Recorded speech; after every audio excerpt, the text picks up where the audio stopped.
Can't be reading poetry with your purse on. That's just not hardcore at all. Thank you, Michael, for that fantastic intro. Okay, yes. Can you hear me? All right. I can't hold it because then you'll see how much my hands were shaking. Get it adjusted. Yeah. All right. My hero. Okay. My last cigarette. I will smoke my last cigarette this morning, standing quietly on the back porch, and vow to begin those ab crunches that I have been avoiding since the birth of the second and last baby. I will drink enough water and always wash my face before going to bed, and never wear nail polish or thong underwear again. I will play with my kids and write in my journal every day, and I will not agonize over the acne that I cannot get rid of.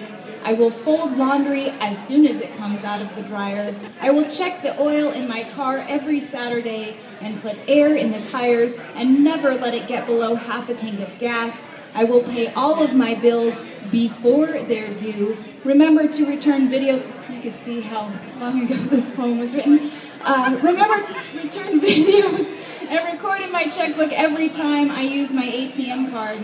I will stop saving odd socks and earrings that have no match and clean out my closet and throw out that really pretty skirt that I never wear. I will finally put shelf paper in the kitchen cupboards and refinish the rocking chair and weed the side yard.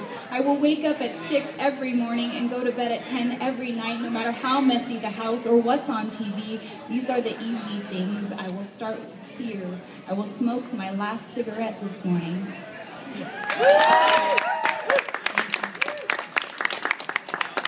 Saturday night. Her thighs and belly rise and collapse as she breathes. Scarlet islands of skin in the steaming, filthy tub water. The foam of soapy fragrance thins a retreat as the grease from her hair stretches slowly outward. She must force her hands to lay heavy on the fiberglass floor. Even here, there is the instinct to stay afloat.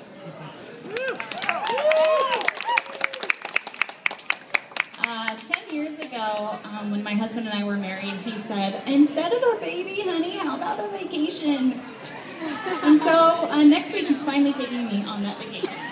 Taking 10 years to get. Last chance. When you promised me a vacation somewhere warm instead of a baby, I fooled myself into being relieved. I knew that 10 pounds of baby would turn to onion rings, Neapolitan ice cream, chocolate chip cookie dough, and 30 pounds on my ass. I told myself, I'm too tired. 10 months later, I stand on this crowded platform in the Station of Opportunity, suitcase in hand. Tucked neatly next to the sunscreen and flip-flops is an atom of a baby boy named after your father, and I prepare to leap with you into oblivion. Forgive me if when I glimpse that familiar phantom swinging his pygmy legs on the bench and humming, forgive me if I drop your hand, excuse myself, abduct a minute to mourn before we board. Two more. This one's called To Distract Myself.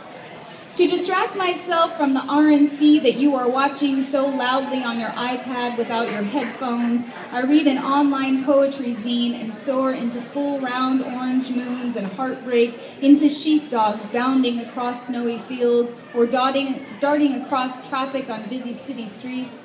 I pause at the green light, wander over the sidewalk, past the coffee shop, but I trip every time a politician stumbles on a word, says stands instead of stands, stutters on disappointment, briefly forgets what comes next, and I try really hard to imagine the frantic, if somewhat confused, cheering of the mob in support of that mangy dog, in support of me and that moon.